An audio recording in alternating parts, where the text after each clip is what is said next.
ते काय बोलले, आतमध्ये जे तुमच्या लपलंय माणसांच्या ते तोंडावर तुम्ही बोलत नाही, त्यासाठी टास्क घेतले. आपण बोलतो जरूर तोंडावर.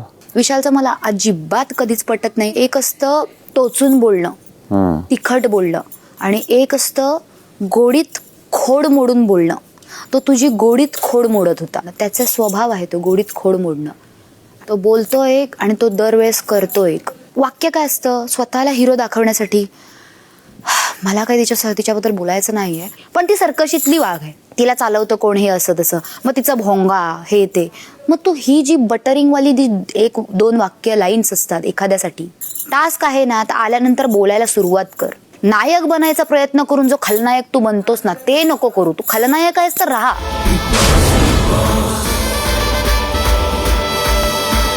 मराठी कला विश्वातील अशाच अपडेट जाणून घेण्यासाठी तुम्ही आमचं चॅनल टेलीचक्कर रिजनला नक्कीच सबस्क्राईब करा.